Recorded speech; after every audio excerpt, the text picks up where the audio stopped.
Hey everyone, welcome to Resilient Inspirations.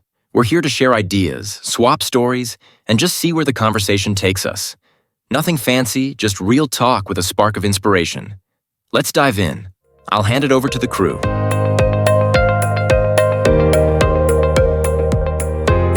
Welcome back to the Deep Dive, where we take complex, comprehensive source material and distill it into precise, engaging insights specifically for you.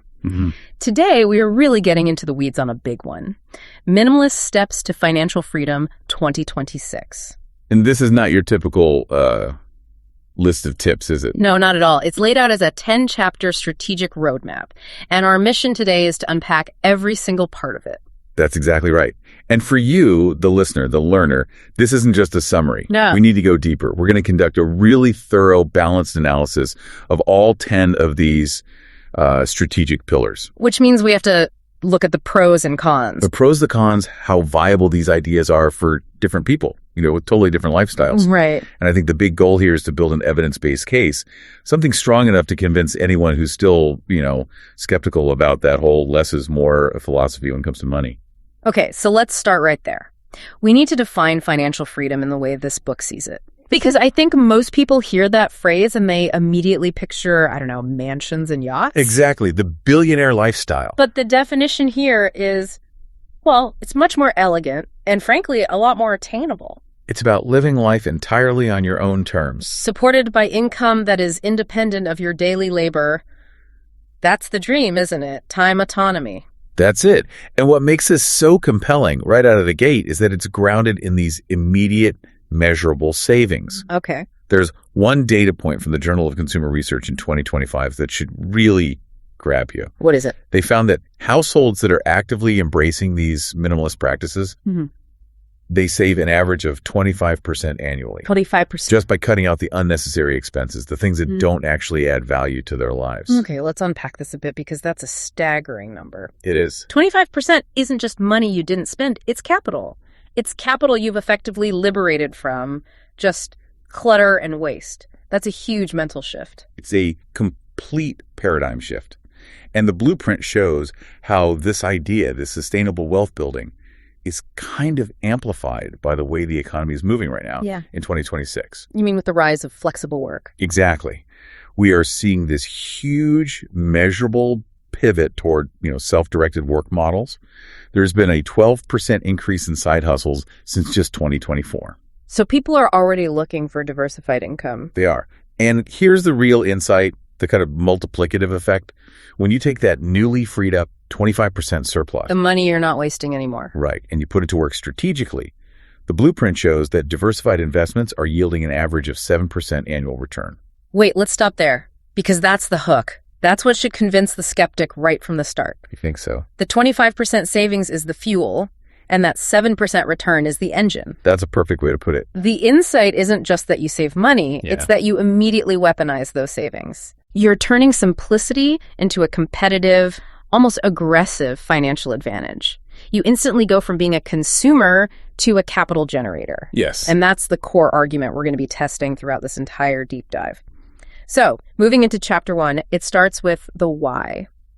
Why is minimalism such a powerful financial tool? Well, it gets back to what you just said, is because it intentionally generates a surplus. Right. It's not an accident. No. The Financial Planning Association noted that this kind of deliberate, surplus-generating lifestyle boosts investment growth by an impressive 15% over 3 years. When managed with purpose. When those savings are managed with purpose, exactly. The less mental energy and, actual dollars you spend on buying stuff, organizing stuff, maintaining stuff. The more you have to invest. It's a direct trade-off. It is. And this intentional creation of financial breathing room is what makes the whole strategy so adaptable. And that's a key point, isn't it? If you want to convince different kinds of audiences. It's critical because the blueprint isn't just for, some young single person living in a tiny apartment in the city. Right. Who does it target? The target audience is really broad. It's busy professionals who are just desperate for more time. It's parents who are juggling this massive financial complexity. Or just anyone who wants to get out from under that constant low-grade financial stress. That's it. But to convince a skeptic, you have to prove it works in really different environments. Okay, so let's road test it. The book gives some specific lifestyle examples, right? It does. Let's take the classic urban dweller. The professional in a high-cost city like New York or San Francisco, paying insane rent. Their biggest expense is housing, by a mile. By a mile. So the strategy there is to attack that head-on. It suggests things like co-living arrangement. Co-living, that's a tough sell for some people. It can be, but the numbers are compelling. It can cut costs by 10 to 15%. And according to Zillow data from 2024, that could bring rent in some of those cities down to the $800 to $1,000 a month range. But wait, hold on. $800 a month in a high-cost city sounds great, but you have to live with other people to get it. Yes. Isn't that what the skeptic is going to immediately jump on? You're asking someone to take a massive hit to their quality of life, giving up privacy. Doesn't that kind of undermine the whole live life on your own terms promise? That is the essential trade-off, and it's a really important point. The blueprint addresses it by arguing that the short-term friction of co-living is massively outweighed by the long-term gain of freedom. So it's a delayed gratification argument. It is. If you can say $1,000 a month on rent, that's $12,000 a year, you can immediately funnel into your investment. Which accelerates your path to freedom by years. By years. The framing is often endure a shared space for 3 years to gain total financial freedom 10 years earlier. That's a powerful counter-argument. Now, let's contrast that with the other example, the rural individual. Right, a completely different financial landscape. Their housing costs are probably low, but they might have less liquid cash flow. So what's the strategy for them? For them, it shifts from, radical consumption cutting to asset monetization. So using what you already have. Exactly. The sources show they can leverage physical assets. Yeah. So, for example, a $50,000 plot of land or a specialized piece of farm equipment. Things that might just be sitting there. Dormant assets. You could rent them out. The USDA data from 2024 suggests you could yield about 5% annually, which is $2,500 a year. So the minimalist approach in that case is making what you own work for you. Actively. It proves the adaptability of the core principle. This adaptability is powerful, but you mentioned earlier, the biggest barrier isn't always financial. It's psychological. It's the pressure to keep up appearances. It is the single biggest hurdle. The keeping up with the Joneses effect. It's a real measurable phenomenon. Psychology Today reported that cultural expectations drive 30% of people to overspend. On what? Status items? Status items, cars, vacations they can't afford. It's this vicious social treadmill. A skeptic will say, I can't be a minimalist. My friends, my family, they'll think I'm failing. So how does the blueprint propose tackling that fear of being judged or, isolated? The solution is collective support. It's about finding a new community. A different set of Joneses to keep up with. In a way, yes. It highlights joining these huge online minimalist communities. Yeah. Like on Reddit, Sure Minimalism has over 500,000 members. Wow. And being in that environment, that digital community, can dramatically reduce that spending pressure. The data says by about 12%. So you're swapping one kind of peer pressure for another? You are. You're replacing the external pressure to buy things with this internal community-driven pressure to simplify and achieve freedom. You focus on shared values, not shared consumption habits. What about the person who just feels overwhelmed? The one who says, I don't have the knowledge, or it costs money to get started. For them, the blueprint offers a really structured solution. Yeah. A 3-month transition plan. But break it down for me. Week 1 is just assessment, just learning. Week 2 is finding the first concrete cost to cut, maybe a $50 target. Small and achievable. Very. And week 3 is investing that first $50. Mm-hmm. The data is clear. 90% of people who succeed with this stick to a routine for the first 6 months. So the advice isn't master it all at once? No. It's just survive the first 90 days of structured execution. Yeah. That's it. And this leads to something that I find really interesting in the book. Chapter 8 frames mental wellness not as some, luxury outcome of being rich. You're nice to have. Right. It frames it as a core pillar of the financial strategy itself. You just cannot build or sustain wealth if your decisions are being driven by internal chaos. That makes so much sense. That feedback loop is so dangerous. Financial stress leads to bad decisions. Which creates more debt. Which causes more stress. It's a perpetual failure machine. Precisely. And the data links the two so firmly. The American Psychological Association found that 35% of people with financial stability report significantly lower stress. And the reverse is also true. Very much so. The National Institute of Mental Health reported that 20% of people struggling with debt also face anxiety disorders. You have to address the mental health part first, or the whole structure is just built on sand. So if mental health is a financial imperative, what does a wellness strategy actually look like for a wealth builder? Someone who is already, by definition, time constrained. It can't be some huge time sink. It has to be minimalist itself. Of course. The blueprint suggests these practical tiny steps. Specifically, it talks about incorporating mindfulness. Okay. And the data from Harvard Health is kind of shocking. It says just 10 minutes of daily mindfulness 10 minutes. can reduce cortisol, the stress hormone, by 15%. That's a massive return on investment for 10 minutes. It's immediate and measurable, both for your body and your bank account. And those benefits would directly combat what you might call budget leakage. You know, the impulse buys that just sabotage your savings plan. Absolutely. Think about it. You have a stressful day, a bad meeting, and what happens? You go online and make an unnecessary purchase. Retail therapy. That's it. The Journal of Consumer Psychology found that a staggering 30% of all purchases are emotion-driven. 30%. If you're constantly operating from a place of stress or anxiety, you are going to be leaking money through these emotional purchases. That 10-minute mindfulness practice creates a buffer. It's a pause button. You replace the urge to buy with a zero-cost, high-return strategy for feeling better. Exactly. So let's do the pro-con for the skeptic here. The highly stressed professional who says, I don't have 10 minutes to meditate. The pro is simple and quantifiable. You reduce your stress-induced spending, which preserves your capital and speeds up your journey to freedom. And the con? The con is that it requires consistency. It's a time commitment. Even if it's only 10 minutes a day or a half hour a week, you have to show up. So you're investing time to save money and gain clarity. And when you frame it that way, when you tell that person, this practice could stop you from wasting $200 a month on impulse buys, the time investment suddenly seems trivial, doesn't it? Okay, so we've established the mental foundation you need to even begin this journey. But how do you turn that peace of mind into actual concrete capital for investment? Well, that takes us straight into the engine room, chapter 2. Generating active income. Right, by monetizing the skills you already have. Yeah. And the research on this is really efficient. Harvard Business Review found that when you align your income with your personal strengths, your productivity goes up by 20%. You're leveraging value you've already built. You are. And for someone who's starting with zero surplus, the path has to be low friction. It has to be immediate. And that's why the blueprint really leans into freelance platforms. Okay, let's get into the nuts and bolts of that, because not all platforms are the same, are they? Not at all. You've got Upwork, which is really for longer-term projects. It favors established professionals who can write detailed proposals. Then you have the other end of the spectrum, like Fiverr. Right. Fiverr is great for quick-to-find gigs, logo design, a bit of transcription, perfect for generating immediate cash flow. And what about Freelancer? Freelancer is more of a competitive bidding environment for a huge range of tasks. And these platforms are massive. Upwork had over 5 million active users in 2024. So for a beginner or a skeptic who looks at those 5 million users and just feels overwhelmed by the competition, what's the advice? The most crucial tactical tick is this.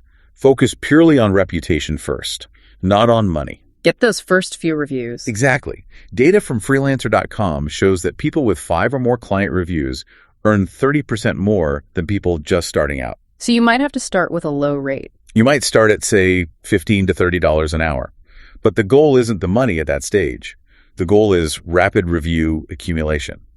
And the upfront investment is basically nothing, just time and an internet connection. That seems like a really attainable on-ramp, but there have to be pitfalls, right? What are the common mistakes that sink new side hustlers? There are 2 big financial shock traps. Okay. First, underpricing. A lot of beginners think they have to compete only on price.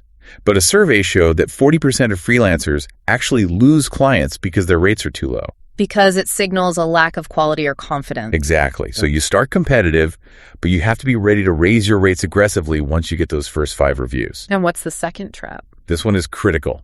Neglecting taxes. Ah, the self-employment tax. Yes.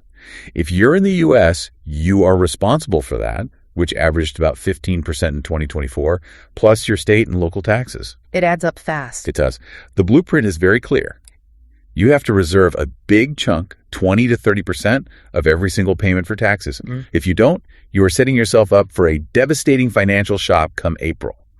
That planning is what turns a hobby into a real business. And beyond those big platforms, the book also talks about smaller scale hustles, right? For the knowledge expert. It does. These are ideal for people who have specialized knowledge but maybe want lower startup friction. Like what? Take blogging. A really well-focused niche blog can earn $500 to $2,000 a month after just 6 months. Through affiliate links and ads? Exactly. Or tutoring. Leveraging your expertise for, a solid $15 to $40 an hour.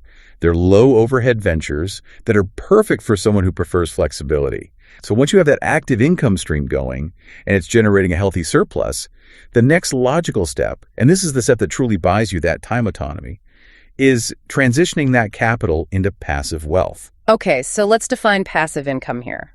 Because it's not zero effort, is it? No, that's a myth. It's earnings generated with minimal ongoing effort after that initial investment of time or capital is made. That's the goal. That's the goal. And the returns are significant. Morningstar reported average annual returns between 5 and 10% from diversified passive streams in 2024. Okay, let's road test a few of these. Let's look at the pros and cons for a skeptical, maybe risk-averse investor. Where do we start? Let's start with the classic, rental income. So property or maybe even other things. Right. Property rental typically gives you a gross yield of about 6 to 8%. But you could also do equipment rental, which yields 5 to 7% with a much lower entry cost. What's the big pro there? The huge pro is long-term capital appreciation. Urban properties, even with market swings, gained about 4% in value annually in 2024. And the con is obvious, I imagine? It's the high entry cost for property and the fact that minimal effort still means dealing with tenants and maintenance. This is really for people who have initial capital or physical assets and are willing to do some management. So let's go to the other end of the spectrum. Low physical assets. The book talks about digital products, right?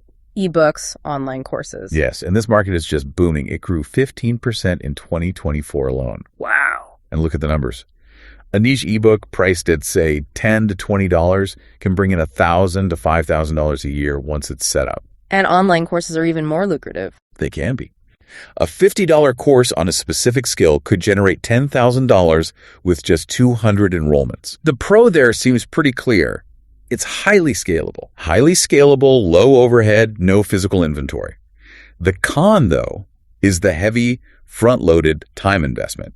You have to create really high-quality content that people will actually pay for. This is for the knowledge expert with content creation skills. Okay, so what about the investor who just wants stability? The one who fears volatility above all else? For them, the blueprint gives a low-risk entry point. Dividend stocks. This is a stability play. It's all about generating cash flow without having to sell your assets. You invest in established, reliable companies that pay regular cash dividends. What kind of return are we talking about? The S&P 500 dividend yield averaged about 3.2% in 2024. And for the skeptic, what's the tip? You focus on what they call dividend aristocrats. These are companies with decades of consistent payouts. Even a modest $10,000 investment could yield $200 to $500 a year. And you just reinvest that for compound growth. You reinvest it, it builds wealth silently and securely with very little active attention needed. But to make any of this sustainable, we have to talk about the boring but essential stuff. Taxes and monitoring. If you ignore these, your passive income streams very quickly become active problems. How so? Well, tax implications are crucial. For rental income, you have to leverage deductions like depreciation, which can offset your taxable earnings. Qualified dividends are also taxed at a much lower rate. If you don't plan for this, you're just giving away a huge chunk of your earnings. And what does a minimalist monitoring plan look like? It can't be checking your portfolio every day. No, absolutely not. It's quarterly, not daily. Okay. You do periodic reviews focused on key metrics. So for a rental, you target a 90% occupancy rate. For your stocks, maybe you set a loss threshold alert. If it triggers, you review. That's it. It's proactive, but it maintains the passive nature of the income. Okay, that brings us to Chapter 4, which is all about simplifying the jargon and really democratizing the investment process itself. Yeah, this is where we get into the foundations for the beginner. Let's start with the basics. Stocks versus ETFs. Right. Stocks are individual ownership in a single company. High risk, high reward potential. ETFs, or exchange-traded funds, are baskets of assets. They usually track a broad index, like the S&P 500. And for the minimalist investor, the book heavily favors one over the other. Overwhelmingly. The data favors the ETF approach. While the global stock market returned about 8% in 2024, a broad market ETF yielded 7.5%. So you get almost the same return. With drastically lower complexity, research time, and portfolio risk. Simplicity wins. That simplicity is key, and it brings us right to diversification and risk management. How do we build a portfolio that's both simple and resilient? Well, the SEC is a huge backer of diversification for a reason. Spreading your investments can lower your overall volatility by 15 to 20%. Compared to just holding a few individual stocks? Exactly. And the blueprint recommends a very simple, resilient, widely accepted allocation for beginners. What is it? 60% stocks, usually in low-cost ETFs, 30% bonds, and 10% cash. The classic 60-40, but with a cash buffer. Right. It offers stability. In recent years, that kind of mix has balanced a solid 6% return with minimal volatility. That sounds great, but what about the person with a very little capital? The one who has maybe $50 a month and thinks they need $10,000 to start allocating like that. We have to introduce them to micro-investing. Yeah. It's perfectly aligned with the minimalist philosophy of small, consistent steps. Right. Using platforms that offer fractional shares. Exactly. It's totally democratized investing. Global micro-investment users averaged a 6% return in 2024. You don't need a huge lump sum. You just need consistency, which is so much easier to maintain psychologically. I think one of the biggest benefits of this whole philosophy isn't just saving money, it's saving mental energy. It is. So how do you integrate investments so they don't become another full-time job? Because that defeats the whole purpose of seeking freedom. That's the core trade-off, isn't it? Time versus money. Simplicity is the way out. And that comes back to choosing ETFs over individual stocks. It does, because the time it takes to research and track 10 individual companies is immense. The Behavioral Finance Journal suggests that simplifying your holdings can save you 5 to 10 hours a week. 5 to 10 hours, that's huge. The minimalist investor limits their holdings to maybe 5 to 10 assets max, a couple of broad funds, some bonds, and they only review them quarterly. This prevents investing from becoming another demanding job. And to make sure those low-effort decisions are actually smart, they need to track some simple metrics. 2 critical ones. Okay. First is just basic ROI, return on investment. What percentage did you make? Simple. And the second one is a bit more sophisticated, the Sharpe ratio. Let's simplify that. Don't let the jargon scare you. The Sharpe ratio just tells you if you're getting enough bang for your buck for the amount of risk you're taking. You're looking for a score of 1 or higher. That's the target. It means your returns are compensating you well for the potential volatility. If your ratio is low, you're taking on a lot of risk for mediocre returns. So it's not just how much you made, but how efficiently you made it relative to the stress it caused you. Exactly. And it works.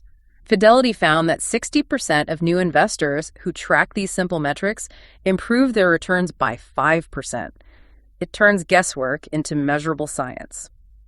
So, Chapter 5 then focuses on what to do with the primary resource that this whole mindset creates, the surplus. The extra cash. Right. We established that the average minimalist household generates a surplus of $300 to $500 a month. So budget mastery isn't about restriction, it's about strategy. It's about how you deploy that newly liberated cash. And the blueprint adapts the famous 50-30-20 budget model specifically for people with this new side income. And that adaptation is crucial because it prevents lifestyle creep. The great destroyer of financial plans. It is. So the standard 50% for needs, 30% for wants, that applies to your baseline income. But when that extra $1,000 from your side hustle comes in, you apply the rule to that money. You immediately apply the rule to that new money. You have to direct at least 20%, so $200 in this example, directly to your savings or investments. And people who do that see real results. They do. NerdWallet found that households using this adjusted model increase their savings rate by 18%. It ensures new income immediately serves the long-term freedom goal, not the short-term impulse buy. But for the risk-averse skeptic, before they invest a single dime, they need the safety net. Absolutely non-negotiable. The target is a 3 to 6 month emergency fund. Which translates to maybe $3,000 to $6,000 for most people. Right. And critically, that money has to be liquid and safe. It should be parked in a high-yield savings account. Which in 2024, we're offering really competitive rates. 4.5% APY. That liquidity and return provides peace of mind. It allows you to take calculated risks with your investment portfolio because you know your basic security isn't tied to the stock market's daily swings. And then there's the ongoing, sometimes painful process of the expense review. How does the minimalist lens change that chore?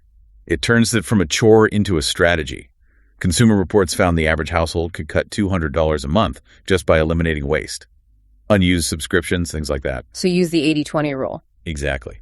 80% of your joy probably comes from 20% of your spending.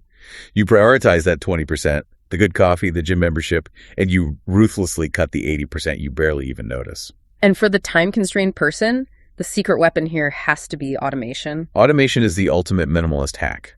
It maximizes efficiency, and it minimizes mental friction. It's not just about managing money. No. Using an app like WineAB or Mint, it doesn't just manage.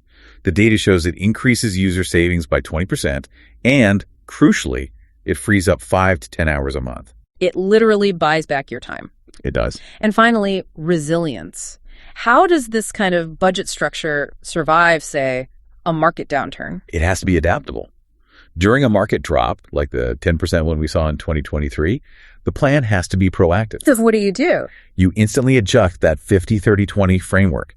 You shift 20% of your funds from the wants category over to savings to preserve your liquidity. That quick adjustment prevents panic selling. It does. It ensures the whole minimalist budget can weather those external storms. Okay, Chapter 7 now shifts the conversation to the digital future, how technology can fundamentally streamline all of this, saving effort and maintaining that low-friction standard. Technology is really the silent partner in minimalist wealth. Your tools like YM that help users save 20% more just through automation. That's about $200 a month for the average user. It is.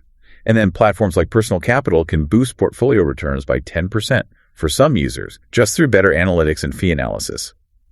These digital tools do the heavy lifting for you. So we have to address the elephant in the digital room, cryptocurrency. How can a high-potential, high-volatility asset possibly align with a minimalist strategy? This is where the risk-aware investor is going to be very skeptical. And that skepticism is completely warranted. Yeah. Bitcoin, Ethereum, they saw a volatility of 30% or more in 2024. So what's the minimalist approach? It acknowledges the potential, but it mandates extreme caution and, more importantly, limitation. The strategy is strict. You limit your crypto exposure to a maximum of 5% of your total portfolio. So if you have a $10,000 portfolio, that's just $500. It's just $500. And you don't try to time the market. You mitigate the risk by using dollar cost averaging. Investing a small, consistent amount over time. Right. It can be $10 a week just to smooth out those volatility curves. And security is critical. You spend $60 on a hardware wallet to secure your funds offline. Which helps you avoid getting hacked. It does. Reports show that secure storage helps users avoid 20% of losses from exchange hacks. It's a calculated small stakes exposure, but never enough to threaten your core goal. What about creating some of those genuinely low-effort digital income streams? For that, we look at things like affiliate marketing and stock photography. These require a big upfront time investment, though. They do, but once the content is established, the income flows passively. For example, Amazon Associates earned some users $500 to $1,000 a month in 2024. You create the blog post once, and the links keep working for you. For years. Same with stock photography on a site like Shutterstock. A portfolio of 100 good photos could yield $300 a year with no more work. It's about maximizing the return from an initial burst of effort. And how do we future-proof this whole blueprint against technology that doesn't even exist yet? You have to embrace what's coming, primarily AI and blockchain. AI rebalancing tools, like the ones on Betterment, are constantly analyzing market data. They improved returns by 8% for a chunk of their users in 2024. Less effort, higher returns. Yeah, and blockchain. Blockchain is becoming standard for cross-border payments. It's cutting transaction fees by 10%, which is vital if you're a global freelancer. Minimalists use tech not just to save money today, but to stay ahead of the curve tomorrow. And if we connect that to the bigger picture, we see this really fascinating global trend emerging in Chapter 9. Which is? The book argues that the solo pursuit of wealth is kind of being superseded by collaborative ventures. The World Bank reported a 20% rise in these community-driven income projects since 2024. So it's a global shift toward pooling resources and skills. And risk. So what are the main models that are driving this collaboration? The blueprint focuses on two: crowdfunding and cooperative models. Okay. Crowdfunding platforms like Kickstarter raised $6.5 billion in 2024, funding projects that align with people's shared values. And cooperatives are a bit more old school, but still powerful. Very powerful. Models like REI generated over $3 billion in revenue, and they share the profits among their members. For the skeptic, the entry point is often just joining an established co-op. And with global skill sharing, collaboration isn't limited by your zip code anymore. Not at all. That's the global advantage. Upwork data showed that 30% of their freelancers collaborated internationally, and that boosted their earnings by 25%. So a designer in the US teams up with a developer in Europe. Exactly. Leveraging those international networks maximizes your opportunities. This is really targeted at the ambitious learner who's looking for global experience or rapid skill development. Let's talk to the skeptical collaborator, though. The person who's worried about complexity, language barriers, or just the risk of working with a stranger halfway across the world. Trust is a huge hurdle. It's the biggest roadblock. The blueprint admits that. A survey noted that 25% of these cross-border projects failed, mostly due to miscommunication or lack of trust around payment. So what are the solutions? The solutions are actually technical and very minimalist. You use an escrow service, like PayPal, which holds the funds securely until the job is approved. It removes the payment risk for a small fee. And for communication? You set a clear, focused 1-hour daily window for coordination that minimizes the digital clutter and maximizes efficiency and understanding. And finally, there's this idea of community funding with a purpose, where collaboration meets ethical alignment. This is wealth building that leaves a legacy. Patreon raised over $1 billion for green and ethical initiatives in 2024. And for the individual investor. Platforms like Kiva offer microloans. You can invest as little as $25 and you get a predictable 5% return, all while funding projects that align with your minimalist values of sustainability and purpose. And that brings us to the final part of the book, where everything comes together. Chapter 10 provides this ultimate synthesis, blending ethics and economics. And this isn't just a feel-good chapter, is it? It's a genuine financial strategy. Eco-conscious spending is up 25% since 2024. It shows that sustainability is a real, profitable trend that also delivers huge savings. It's the ultimate expression of the minimalist idea. Yeah. Converting waste into capital. Exactly. Energy waste, material waste, consumption waste. It's all converted. We're moving beyond philosophy and showing the cost-conscious, individual, tangible financial savings. Okay, so give us the hard numbers. The verifiable stats that will convince the skeptic who thinks going green is expensive. Simple stuff. Switching your light bulbs to LEDs saves about $50 a year on electricity. That's verifiable. Yeah. Composting can reduce waste disposal fees by about $100 a year in many places. And for a slightly bigger investment, a $200 solar panel for a small unit has a clear payback period of just 4 years. These are small steps that immediately funnel cash back into your investment surplus. They are. And what about generating income from these same practices? Is that really viable? It's a growing field.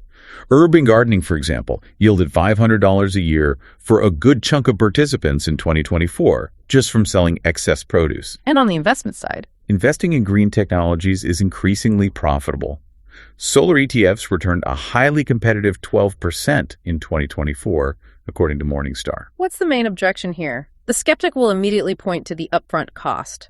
I have to spend $500 on solar panels. That breaks my minimalist budget. That initial friction point is the biggest con, you're right.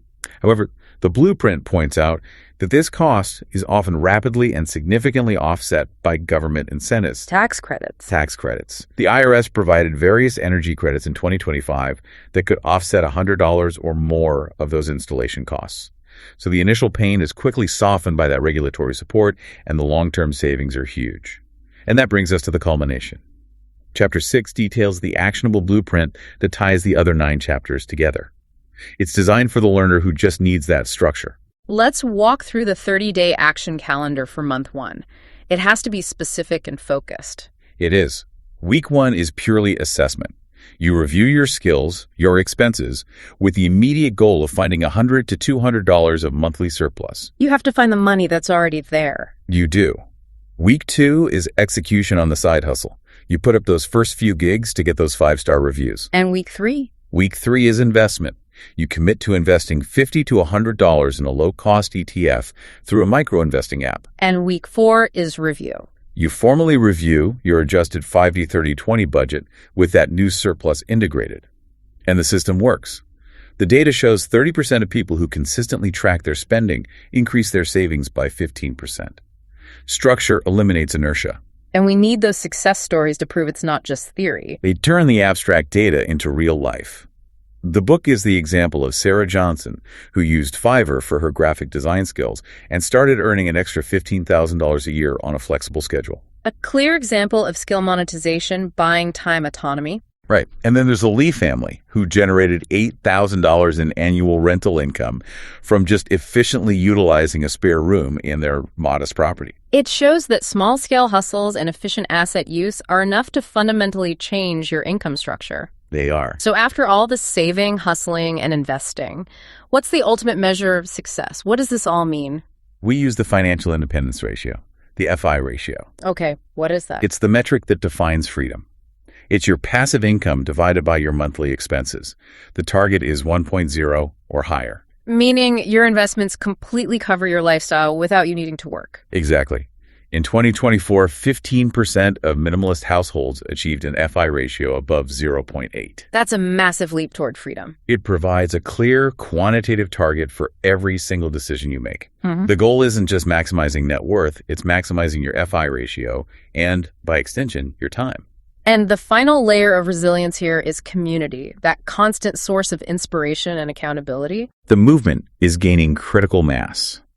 The hashtag Financial Freedom 2026 has already generated 50,000 posts, and it's projected to grow. By joining, you get immediate peer support, problem-solving help, and you accelerate your results through shared knowledge. It's that collaborative power reinforcing the individual's journey. So we have concluded this comprehensive deep dive into Minimalist Steps to Financial Freedom 2026. We've covered the entire journey from that foundational mindset in Chapter 1 all the way to building a sustainable, ethical legacy in Chapter 10. We've established this isn't some niche lifestyle, but a really aggressive financial strategy. And it's proven by data points like that average 25% annual savings or the average 7% annual investment returns. We've seen how intentionality and simplicity are really weaponized to generate that surplus capital, which is then put to work immediately through these scalable active and passive streams. All managed efficiently through the digital tools we discussed. Which I think raises a really important question for you, the listener.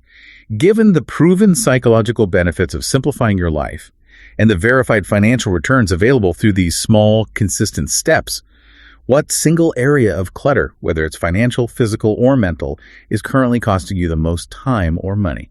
And what's the one tiny minimalist step you'll commit to taking this week to reclaim it? Will you find that $50 of wasted subscription money? Or will you commit to 10 minutes of daily mindfulness to curb that emotional spending? And remember, you have excellent free resources at your disposal, everything from Khan Academy for financial education to Personal Capital for portfolio tracking. Use these tools to maintain efficiency and confidence as you execute your own blueprint for a freer 2026. Keep diving deep.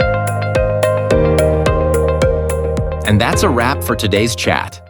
Big thanks to my friends for keeping the conversation flowing, and to you for hanging out with us. If you like this talk, don't forget to share it and hit follow so you won't miss the next one. Take care, stay inspired, and we'll catch up soon.